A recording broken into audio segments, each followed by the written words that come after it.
What's going on, my Money Arm? It's D-Money here for a little bit of a special video. I might try to do more of these depending on how the reception goes for it.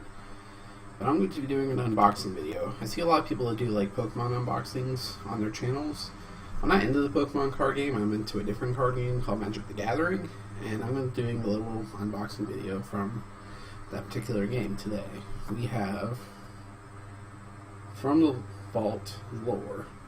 The From the Vaults are they usually do about 2 of these a year, and they're essentially, they reprint cards that don't really get a lot of reprints, and they're usually based around some kind of set. Lore is based around some of the older stories. I don't really know them too well. I'm not really well versed in the older lore, but they're really cool cards. And the cool thing is they're all foils, and there are 3 alternate art foils. Now, I'm not really sure which ones are the alternate art, but I'm going to go ahead and open one of these. So, start that. Alright, first up, we got Spinebound Life Counter. It is essentially a modified D20 that you start here, that's your 20. And then you can basically just turn the die to hit your next number, 18, 17, etc. So you get one of those. And then there are these little packs. There's 15 cards.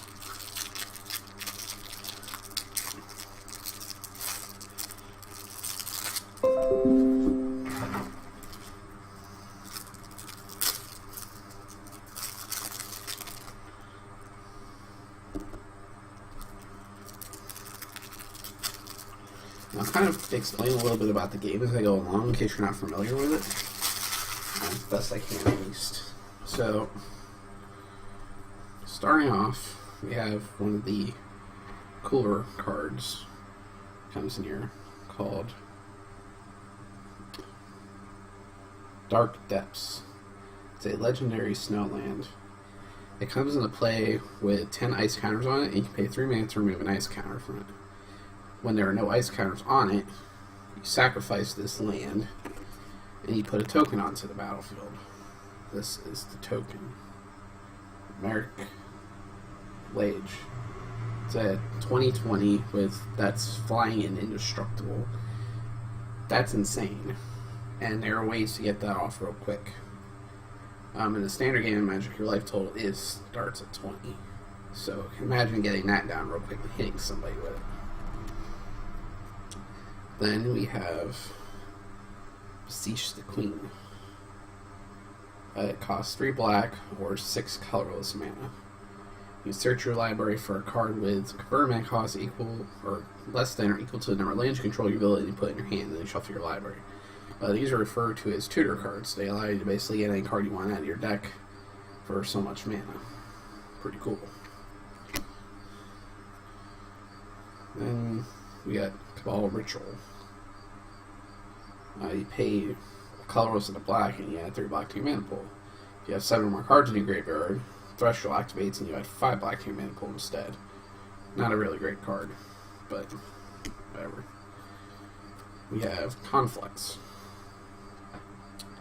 Costs 3 colorless and 1 of each color of mana, and allows you to search your library for 1 card of each color. White, blue, black, red, and green are the colors of Magic. It's kind of cool. 8 mana to tutor out 5 cards. We have Umezawa's Jitsi, which is another one of the feature cards of this set. It's an equipment. You can pay so much mana to equip these kind of cards to your creatures. And they have effects. This one here, whenever the equipped creature deals combat damage, put 2 charge counters on it. Now there, you can remove the charge counters to effects. This one says you can remove a charge counter from it to do one of 3 things. The equipped creature gets +2/+2 to end of turn. Another target creature gets -1/-1 to end of turn, or you can gain 2 life. Pretty cool. I really wish my webcam was better, but whatever. This is a card I'm not particularly excited about, so it's not I'll play with, but it's cool looking. It's called Unmask. You can pay 3 colors and a black, or you may exile a black card from your hand to pay for this. And basically, target player reveals their hand, you choose a non-land card from it, and they discard it. And it's good for somebody to, like, tutor out something really good, you make them discard it.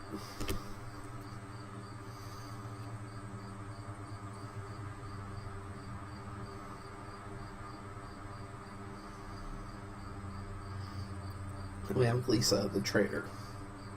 She costs a black and 2 green. She is a 3/3 with first strike and death touch. She's pretty cool. Whenever a creature an opponent controls dies, you may return to our artifact card from your graveyard to your hand. So she's kind of cool. She's a zombie elf. And then we got the Gila Vault, a legendary artifact. You can pay 1 tap to exile a creature you control, and then you can pay 7 and exile a creature you don't control.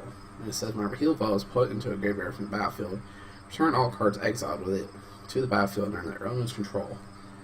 Now there are ways to use this to pretty much exile something permanently. You basically, instead of, if it would hit the graveyard, you can exile it, and if this gets exiled, everything that got exiled with it doesn't come back because it never hit the graveyard. Then we got Memnarch, a legendary artifact construct. It's a wizard. You can pay 1 and 2 blue, and target permanent becomes an artifact in addition to its other types. Then you can pay 3 colorless and a blue to gain control of the target artifact. So basically, for 7 mana, you can take control of somebody else's creature. Or permanent, I should say. It doesn't have to be a creature. Now we got a really weird card that I'm still trying to figure out what good it is. Tolera West. It's a land. Comes into play tapped, you can tap it to add a blue, or you can transmute. You pay 1 and 2 blue and discard this card. Search your library card for converted mana cost 0, reveal and put in your hand and shuffle your library. I don't understand what the purpose of this card is. I mean, I don't. I'm still trying to figure out. But I'm sure there's something really cool you can do with it that I'm probably not thinking of. This is one of the cards I was really excited for, too. Mind's Desire. Pay 4 and 2 blue, shuffle your library, then exile the top card of your library until in turn you may play that card without paying its mana cost. It also has Storm. So basically, if you cast any spells before this, you get to copy this an additional time. I've got a deck that revolves around playing a lot of instants and sorceries for real cheap, so you can play something like this and then get to cheat a bunch of cards in for free. Then we got Molmir Vig's Simic Visionary, which is going to be one of the new commanders for my decks. It says whenever you play a green spell, you may search your library for a green creature card, reveal it, shuffle your library, and then put that card on top. And it says whenever you play a blue creature spell, you may reveal the top card of your library. If it's a creature card, you may put it in your hand. It's really cool. The last couple cards aren't the greatest, but there's ways to combo with this card here. Near Death Experience. It's an enchantment. It says being upkeep, if you have exactly 1 life, you win the game. There's a lot of really weird cards like this, a lot that are pretty much just instant wins. This is one of them. You combo that with a card called Angel's Graces. If your life total would drop below 0, you don't lose the game. Instead, your life becomes exactly 1. I don't really play with combos like that, but there are still things that can be done. It's another card when I play. It's called Obliterate. It cannot be countered. You destroy all artifacts, creatures, and lands. They cannot be regenerated. So it basically almost resets the game. Not really a fan of these kind of cards. Then we got the Phyrexian Processor. This one's really cool. When it comes into play, you pay X amount of life. You can pay 4 and you can put a XX black minion token on the battlefield, where X is the amount of life that is paid for the Phyrexian Processor. I have a deck that revolves around making tokens, and I can gain a lot of life off of them too. So there's one card I have that allows you that whenever a creature comes into play, you gain life equal to its toughness. So you can pay like a lot of life for this, and then make tokens and gain that life back. So that's from the Vault lore. I think next time I do one of these videos, I really need to get a better webcam because this one's kind of grainy. It's kind of old. But what can you do? But this is this video. If you guys like it, let me know. If you want to see more, let me know, and I will do that. If you guys don't want to see this kind of stuff on my channel, also let me know, and I won't do it. I mean, it doesn't really matter to me either way. But I'll catch y'all later. Have a good one.